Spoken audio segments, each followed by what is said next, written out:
I found out at 8:32 a.m. on a Tuesday when my rent check bounced. Not because I was broke. I had $65,000 in savings, 5 years of 12-hour nursing shifts, and $20 grocery budgets to build something my parents had never been able to give me: security. Except when I called the bank, my account showed a balance of $0.17. There was a large withdrawal yesterday, the representative explained in that practiced voice banks use when delivering financial devastation, authorized by the secondary account holder. Your father, Clark, Robert J. My father, who'd helped me open the account when I was 22 because family should help family build their future. Who'd praised my discipline, called me responsible, said he was proud of how I'd saved every overtime dollar while my friends were buying cars they couldn't afford and taking vacations on credit cards. Who'd apparently been planning to steal my entire life's work the moment I'd been stupid enough to trust him with access to it. The confrontation happened that afternoon in his living room, where he sat in his recliner like a judge, delivering a verdict instead of a thief caught red-handed. It's not stealing when it's family, he said, his voice carrying the same authority he'd used to explain why I should be grateful for his parenting when I was growing up. I raised you, fed you, put a roof over your head for 18 years. You owe me more than money can repay. $65,000. Gone to pay gambling debts he'd hidden from our family for months, transferred from my account to his creditors while I was pulling double shifts to save for the house I'd never be able to buy now. You should be grateful I'm only taking what's mine, he continued, as if theft could be rebramed as collection on a debt I'd never agreed to owe. After everything I've sacrificed for you, that's when I realized this wasn't desperation. This was entitlement. And I was about to show him exactly what his sacrifice had been worth. My name is Lucy Clark, 32 now, but at 21, opening that savings account felt like opening a door to a future where I'd never have to worry about money the way my parents did, where financial security would be something I controlled instead of something that controlled me. The account started with $300, babysitting money from high school, tips from my weekend job at Tony's Diner, birthday checks from grandparents who believed $20 bills could accumulate into something meaningful if you had the discipline to resist spending them on things that felt necessary but weren't essential. Every deposit was a small victory. Every balance increase represented hours of saying no to things other people my age took for granted. No spring break trips to Cancun. No new clothes unless the old ones had holes that couldn't be fixed. No dinners out unless someone else was paying, because every dollar saved was a dollar invested in a version of myself who wouldn't have to check bank balances before buying groceries. Dad had been proud when I'd asked him to be the secondary account holder. Smart girl, he'd said, his voice carrying the approval I'd spent my childhood trying to earn. Family should help family build their future. I'll keep an eye on it, make sure nobody tries to take advantage of you. At 19, those words had felt like protection. By 32, I understood they'd been a threat disguised as paternal concern. Growing up in our split-level house in suburban Cleveland, our family dynamic had been painted in familiar colors. Dad was the life of every party, the guy who picked up dinner checks for friends and coworkers, the man everyone called dependable when they needed someone to fix their car or help them move. His laughter-filled rooms and his handshake sealed deals that neighbors and relatives still talked about years later. Mom was the quiet counterbalance, conflict-averse in ways that kept our household peaceful but left problems unresolved until they grew too large to ignore. She smoothed over Dad's occasional financial miscalculations, covered for his tendency to overspend on other people's problems, maintained the appearance of stability, even when bills went unpaid and credit cards reached limits that required creative juggling to manage. And me? I was the dutiful daughter who never caused trouble, never asked for money for school trips or designer clothes, never complained when family vacations were canceled because of unexpected expenses that were never fully explained. I learned early that being low maintenance was a virtue in our household, that requiring less meant being valued more. The savings account became my rebellion against family financial chaos disguised as generosity. Every $1,000 accumulated felt like evidence that I was different from parents who meant well but spent emotionally, who helped everyone except themselves, who'd taught me about responsibility through lectures rather than example. By 25, I'd saved $30,000. By 28, it had grown to $50,000. By 31, $65,000 represented 5 years of 12-hour nursing shifts, overtime pay that went directly to savings instead of lifestyle inflation, A future that belonged entirely to me because I'd earned every dollar through work that left my hands raw from constant sanitizing, and my feet aching from standing on hospital floors that never seemed to soften. That money wasn't just financial security. It was proof that the daughter who'd grown up watching her parents struggle with money they'd earned but never managed to keep could break cycles that had defined previous generations, could build something that would last longer than the next unexpected expense or generous impulse that left checking accounts empty and credit cards maxed. The laptop screen glowed in my apartment's darkness that Tuesday morning when I logged into online banking, expecting to see the familiar comfort of $65,000 plus whatever interest had accumulated. Overnight. Instead, the balance read $0.17, like a slap delivered through fiber optic cables. Every babysitting shift from high school, every double at Tony's diner during college, every birthday check I'd deposited instead of spent, every vacation I'd skipped, every dinner I'd cooked instead of ordered, every sacrifice I'd made to build something that couldn't be taken away from me, gone in a single electronic transfer I'd never authorized but had somehow been powerless to prevent. But what hurt worse than the empty account was understanding that the man who'd taught me about fiscal responsibility through years of lectures about spending wisely and saving consistently had been planning to steal my life's work the moment I'd been naive enough to trust him with access to it. The family reunion was supposed to be about Grandma's 80th birthday, not my father's public execution of my character in front of 40 relatives who'd driven from 3 states to celebrate 8 decades of someone who'd actually earned their respect. Mom had strung fairy lights across the backyard, their warm glow creating the kind of magical atmosphere that makes family gatherings feel like Norman Rockwell paintings, instead of the dysfunctional reality shows they usually resembled. Sheet cake from the grocery store bakery, champagne flutes filled with sparkling cider for the kids and Prosecco for the adults, folding tables covered with plastic tablecloths that had seen better decades but still managed to make everything look festive.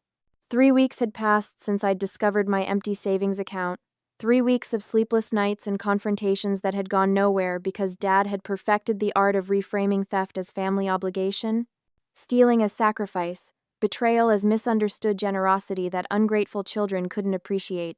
I'd been avoiding family events since the money disappeared, but Grandma's 80th wasn't something you could skip without creating more drama than attendance would generate. So I'd driven the 2 hours from my apartment to our childhood suburb, hoping to survive a few hours of small talk and sheet cake without anyone mentioning the elephant in the backyard that had been trampling our family dynamic since Tuesday morning when my rent check bounced. Dad had been holding court all afternoon, regaling cousins and neighbors with stories about his latest construction projects, his golf game, his opinions about everything from local politics to gas prices. Classic dad behavior, charming, engaging, the kind of natural performer who could make insurance sales sound like entertainment and convince people that his problems were actually opportunities in disguise. But when he clinked his champagne flute with a butter knife, calling for attention like he was making an important announcement at a wedding reception, I felt my stomach drop with the recognition that whatever came next was going to change everything. "A toast," he announced, his voice carrying across conversations that had been humming pleasantly until that moment, to family, to being there for each other when times get tough. 40 faces turned toward him with the expectant attention that family patriarchs command at gatherings where their approval determines whether stories get retold at future events. Uncles who'd borrowed money from him over the years, cousins who remembered him helping with car payments and medical bills, relatives who'd never questioned whether his generosity came from his own resources or someone else's. My wine glass shook in my hand as I watched him scan the crowd with the satisfied expression of someone who'd been planning this moment for weeks, who'd scripted his words to maximum effect. "Some of you might have heard that I've had some financial difficulties recently," he continued, his tone suggesting that discussing money at family gatherings was slightly distasteful but necessary under the circumstances. "Business has been slow. Bills have been piling up, and things got pretty tight for a while there." Murmurs of sympathy rippled through relatives who'd survived their own financial struggles, who understood that construction work was seasonal and unpredictable, who'd watched him help other people during their difficult periods and felt he deserved the same consideration. "But family comes first," Dad said, his voice gaining strength as he approached whatever point he'd been building toward. And when push came to shove, Lucy stepped up to help her old man out. used her savings to keep us afloat. Used, not stole, not took without permission. Used, like I'd participated in a decision that had actually been theft disguised as emergency assistance. $65,000, he continued, his voice carrying pride instead of shame, accomplishment instead of guilt. That's what family means, being willing to sacrifice for each other when times get tough. The number hit the gathering like a physical force, gasps from cousins who'd never seen that much money at one time, an aunt whispering to her husband, 65,000? That's more than we make in a year. Relatives calculating how long it would take them to save such an amount, how many sacrifices would be required, how much trust would be necessary to hand over a small fortune to help someone else's problems. My mother stared at her paper plate like it contained answers to questions she'd been avoiding, her face wearing the expression of someone who'd known this conversation was coming but had hoped it could be postponed indefinitely. But instead of being grateful that we kept the family business alive, Dad's voice carried disappointment that felt practiced, rehearsed, designed for maximum emotional impact. Lucy's been sulking like I did her some kind of wrong, acting like family helping family is somehow a bad thing. Ungrateful. The word didn't need to be spoken because it hung in the humid summer air like smoke from a fire that had been deliberately set. He'd painted me as the selfish daughter who couldn't appreciate sacrifice, who'd chosen money over family loyalty, who'd made her father's financial survival about her own petty concerns instead of recognizing the honor of being needed. 40 pairs of eyes turned toward me with expressions ranging from confusion to disappointment, relatives trying to reconcile the Lucy they'd known, responsible, hard-working, never caused trouble, with the ungrateful daughter who apparently couldn't appreciate the privilege of funding someone else's financial mistakes. I sat there holding a champagne flute that contained $3 worth of Prosecco, wearing a dress that had cost $40 at Target, driving a Honda Civic with 160,000 miles on it, being characterized as someone whose expectations were unreasonable and whose financial boundaries were evidence of selfishness rather than self-preservation. Shame, I learned that afternoon, is heavier when it's public. Private humiliation you can process alone, work through in therapy, discuss with friends who understand context and nuance. Public shame gets witnessed by people whose opinions matter, recorded in family memories that get retold at future gatherings, embedded in narratives that follow you to weddings and funerals and holiday dinners for decades afterward. He hadn't just stolen my money. He'd rewritten the story to make theft look like generosity, betrayal look like sacrifice, my financial boundaries look like ingratitude that reflected poorly on my character rather than his actions. Sitting in that backyard surrounded by fairy lights that had been meant to create magic instead of illuminate my character assassination, I realized that fighting back would require more than demanding my money back. It would require proving that the daughter he'd labeled ungrateful was actually the only family member responsible enough to deserve the savings he'd stolen, generous enough to have earned the money he'd taken, and strong enough to rebuild from the wreckage of his public betrayal. The humid summer air wrapped around me like a suffocating blanket, carrying the weight of 40 relatives' disappointment and one father's masterful manipulation of family dynamics that had taken 32 years to perfect. I left the reunion early, walking to my Honda Civic through a gauntlet of relatives whose stares burned my back like cigarette tips pressed against skin. Behind me, Dad's laughter carried across the backyard as he regaled cousins with another story, his voice booming with the confidence of someone who'd just convinced 40 people that theft was generosity and betrayal was sacrifice. He went home that night with applause still ringing in his ears, surrounded by family members who'd congratulated him on raising such a responsible daughter, while simultaneously expressing disappointment that she couldn't appreciate the honor of being financially exploited by her own father. I went home to a studio apartment with water-stained ceilings and a mattress on the floor, the kind of place you rent when $65,000 disappears overnight, and you discover that starting over at 32 feels a lot like being 22, except without the optimism that had made poverty feel temporary the first time around.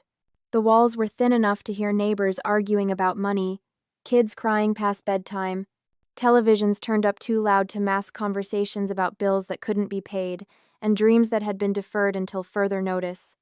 My apartment was on the third floor of a building that had been renovated exactly once since it was built in 1987, upstairs that creaked like they were protesting every footstep. But it was mine. Paid for with nursing shift money that my father couldn't access, couldn't steal, couldn't justify taking because he'd taught me about family obligation through lectures that had never mentioned his gambling addiction or my role as his unwitting financial sponsor. The job hunt began immediately because starting over meant more than finding a cheaper place to live. It meant rebuilding everything Dad had destroyed when he'd decided that my life's work belonged to him. Hospitals were hiring, but the good positions required references from supervisors who knew you could be trusted with responsibility, who'd seen you handle pressure without falling apart. My previous hospital job had ended when I'd moved closer to home to help with what Dad had called temporary family difficulties that had turned out to be his gambling debts, masquerading as business emergencies that required family solutions. Now I was starting over in a new city where nobody knew my work history, my reliability, or my qualifications beyond what could be documented on applications that made 5 years of nursing experience look like data points instead of proof that I'd never been the irresponsible daughter Dad had portrayed me as. Mickey's Diner on Broad Street hired me for the overnight shift, 11 p.m. to 7 a.m., serving coffee and eggs to people whose schedules didn't align with daylight hours. Truckers heading cross-country, hospital workers getting off third shift, insomniacs who needed somewhere to sit when their apartments felt too small to contain their problems. My feet blistered in shoes I'd bought at Payless because replacing nursing clogs wasn't in a budget that had been calculated down to the dollar after Dad's theft had eliminated any margin for unexpected expenses. The work was honest but hard, carrying plates that weighed more than they should and listening to customers who needed someone to talk to more than they needed perfectly prepared food. 8-hour shifts that paid what I used to make in 2 hours as a registered nurse. But money was money and progress was progress, and bills got paid regardless of whether the work felt worthy of my education or experience. During the day, I studied for my nurse practitioner program applications, using public library computers because internet service wasn't something my new budget could accommodate. The fluorescent lights flickered like strobe effects, casting unstable shadows across textbooks I'd bought, used from students who'd finished degrees I was still fighting to afford. The library became my office, my study hall, my refuge from an apartment that smelled like other people's cooking, and echoed with sounds that reminded me daily that I was starting over in circumstances I'd never planned to face again. Homeless people used the bathroom to wash, and I understood for the first time that my situation wasn't so different from theirs. We were all people whose previous lives had been interrupted by circumstances beyond our control, trying to rebuild with resources that never felt adequate. Canned soup became my primary food group because it was cheap, filling, and could be heated with a hot plate that had been included with my furnished apartment rental. Chicken noodle for variety, tomato for comfort, vegetable when I felt guilty about nutrition. Meals eaten standing in a kitchen that was smaller than most people's pantries, looking out windows that faced brick walls instead of possibilities. Friends invited me to dinner, to movies, to weekend trips I couldn't afford even when they offered to pay, because charity from people who'd never had their savings stolen felt different than charity from family members who'd enabled the stealing. I made excuses that became easier with practice, declined invitations that became less frequent as months passed, and people moved on to friendships that required less accommodation. But late at night, sitting on that mattress, surrounded by textbooks and application forms for graduate programs that felt impossible but necessary, I'd think about Dad's toast and the relatives who'd nodded along with his narrative about ungrateful daughters who couldn't appreciate family sacrifice. "They can call me ungrateful," I'd whisper to water-stained ceilings that had witnessed previous tenants' struggles and would witness future ones after I'd moved on to something better. "They can take my savings, but they will never own my future." The words became my mantra during 16-hour days when exhaustion felt like drowning and starting over felt like punishment for trusting someone who'd spent 32 years earning that trust so he could weaponize it when convenient. Every night shift survived, every library hour logged. Every canned soup, dinner eaten standing up was evidence that the daughter Dad had labeled ungrateful was actually grateful enough to rebuild without asking family members who'd enabled her exploitation to fund her recovery from their betrayal. When the world thinks you're ungrateful, the only answer is to create a life so undeniable that no one's opinion matters. Not because their judgment stops hurting, but because your accomplishments start speaking louder than their accusations. I was building something Dad couldn't steal because it existed in my experience rather than my bank account, in my qualifications rather than my inheritance, in my character rather than my family's version of what my character should be. The woman he'd robbed to pay gambling debts was becoming someone who couldn't be robbed because everything valuable about her was carried inside her head, her hands, her refusal to let other people's theft determine her worth or limit her possibilities. At 32, starting over felt like the most grateful thing I'd ever done, grateful that his betrayal had taught me the difference between family love and family exploitation, between being needed and being used, between supporting people who supported you back and funding people who saw your resources as their right, rather than your accomplishment. The transformation didn't happen overnight. Rebuilding a life that someone else has demolished takes time measured in years rather than months, progress calculated in small victories that accumulate into something larger than the sum of their individual parts. Every sacrifice became a stepping stone toward something Dad couldn't steal because it existed in my skills rather than my bank account, in my reputation rather than my inheritance, in my ability to create value rather than my capacity to store money other people could access when convenient.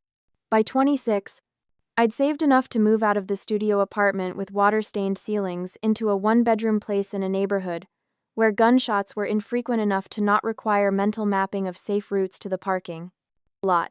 The lease was signed in my name alone, no co-signers, no secondary account holders, no family members with access to anything that belonged to me. The walls were covered with sticky notes, goals written in handwriting that had become steadier as my life had become more stable. Save $10 Kelvins by December. Apply to marketing certificate program. Build client base to 15 accounts. Prove Dad wrong about everything. That last one wasn't originally part of my goal-setting strategy, but it had become the underlying motivation that powered everything else. Every achievement was evidence that the daughter he'd labeled ungrateful was actually more grateful for opportunities than he'd ever been for the financial sacrifices his theft had required.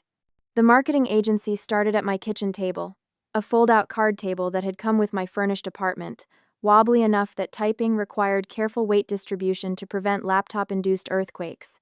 But it was stable enough to hold business plans drafted during midnight brainstorming sessions when diner shift exhaustion mixed with possibility in ways that made impossible dreams feel achievable. My first client was Rosa Martinez, who owned 3 laundromats in South Philadelphia and needed someone who understood both small business economics and communities where every dollar mattered. She paid me $400 to redesign her marketing strategy, more money than I'd made in tips during my best week at Mickey's Diner. "You get it," she told me after I'd presented campaigns that focused on value rather than luxury, convenience rather than status, community connection rather than generic appeals that could have been written for businesses in any city.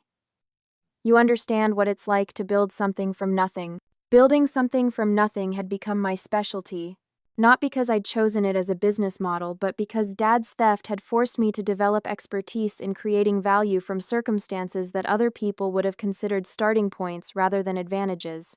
By 28, Clark Marketing Solutions occupied office space in a converted warehouse that had been subdivided into units small businesses could actually afford. My desk faced windows that looked out over the Delaware River, water that moved constantly toward destinations I couldn't see but trusted existed because rivers don't flow in circles, they find oceans. The business grew because word spreads quickly in communities of people who've had to rebuild from setbacks they didn't create, entrepreneurs who'd survived divorces that had cost them half their assets, small business owners who'd weathered recessions that had eliminated their customer base, people who understood that starting over wasn't failure. It was resilience that had been tested by circumstances beyond their control. My clients weren't Fortune 500 companies with unlimited budgets for experimental campaigns that might generate marginal improvements to already successful operations. They were people who needed marketing strategies that actually worked because failure meant losing everything they'd sacrificed to build, not just disappointing shareholders who'd never missed meals to fund business development. By 30, I'd hired 6 employees who'd been hired based on ability rather than connections, work ethic rather than family relationships, and results rather than potential that had never been translated into actual achievement. The office buzzed with conversations about client success stories, campaign results that had exceeded projections, small businesses that had grown into medium businesses because someone had finally understood how to reach customers who'd been waiting to be reached. By 31, the contract that changed everything arrived through email at 3:40 4:47 p.m. on a Thursday that had started like any other day of building something that couldn't be stolen because it existed in relationships rather than accounts, reputation rather than bank balances. Meridian Healthcare needed a marketing firm that could help them launch a patient advocacy program in 12 cities, targeting families who'd been failed by healthcare systems that prioritized profits over people.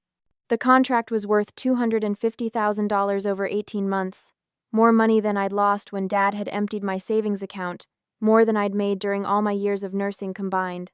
I framed that contract and hung it on my office wall where a diploma might have been displayed. If diplomas had been capable of representing the kind of education that comes from having your life's work stolen by someone who'd taught you about financial responsibility through lectures while practicing financial irresponsibility through theft, the success wasn't about replacing what had been stolen.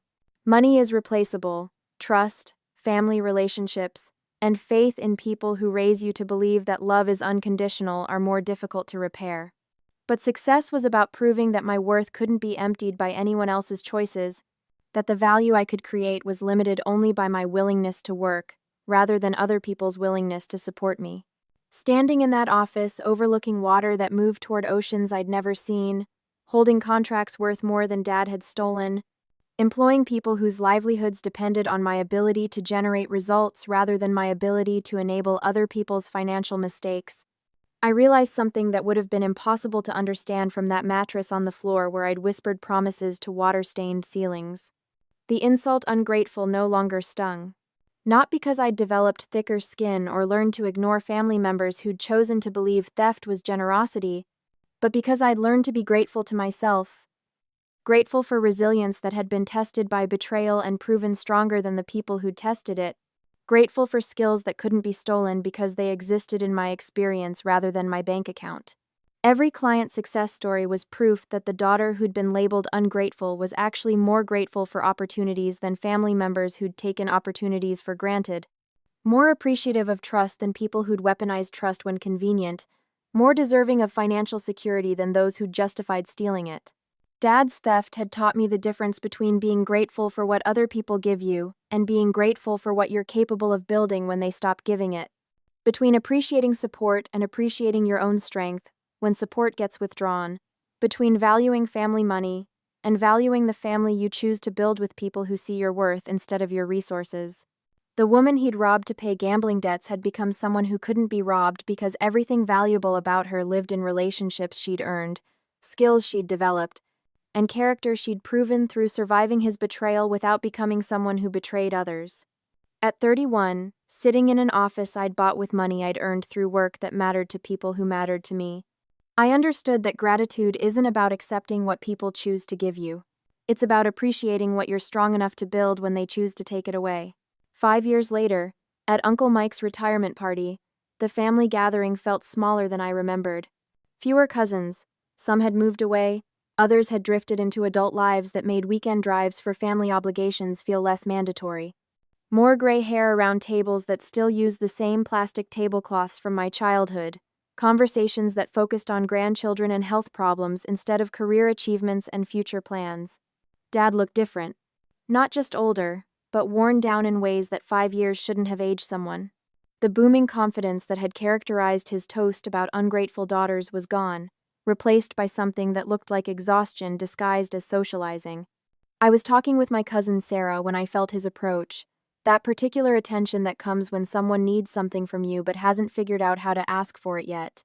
He waited until Sarah excused herself to get dessert before moving closer, his smile carrying the careful calculation of someone testing receptiveness. "Lucy," he said, his voice quieter than I remembered. "You look successful. Business is good?"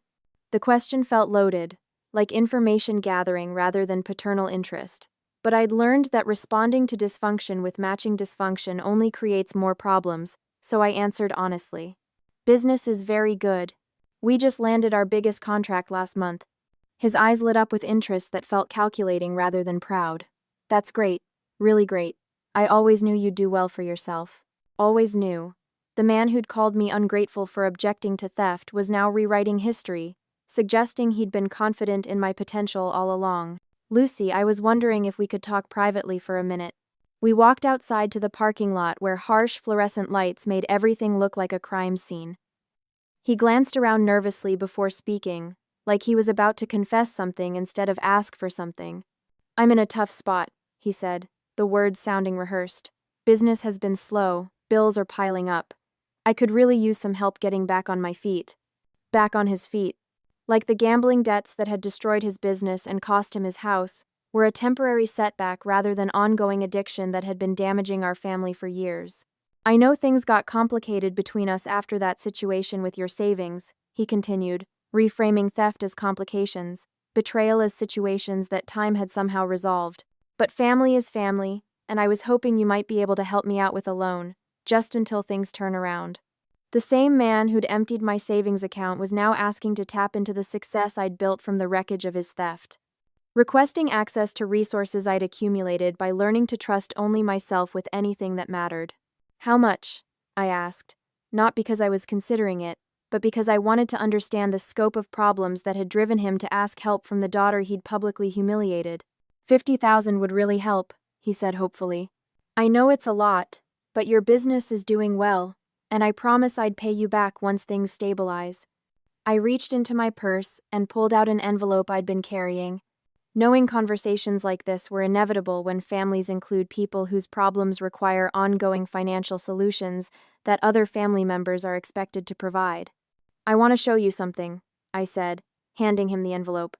Inside was a photocopy of my $250,000 contract, the one that had proved everything he'd said about my character was wrong, evidence of success built from the foundation of his betrayal.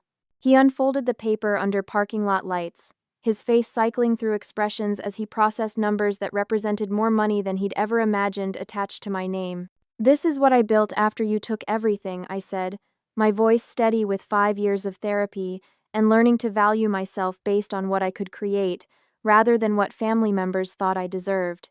"You once called me ungrateful in front of 40 relatives, but gratitude doesn't mean letting you steal from me twice." The silence stretched between us, heavy with recognition that the daughter he'd exploited had become someone who couldn't be exploited anymore. "Lucy," he started, something like shame finally creeping into his voice. "Thank you," I interrupted, taking back the contract that represented everything he'd been wrong about. "Thank you for showing me who you really are. Thank you for teaching me that my worth isn't determined by your opinion. And thank you for forcing me to become someone strong enough to say no." I walked to my car, leaving him standing under fluorescent lights that made everything look harsh and unforgiving. The drive home took me past neighborhoods where I'd lived during the rebuilding years. Apartments that had sheltered me while I'd learned to trust myself more than family members who confused my resources with their rights. In the rearview mirror, the community center grew smaller until it disappeared, taking with it the last remnants of believing that family relationships were worth maintaining when they required accepting exploitation as the price of admission. At home, in the house I'd bought with money earned through work that mattered to people who respected my expertise, I sat looking at contracts from clients who valued my ability to solve their problems rather than expecting me to fund problems I hadn't created.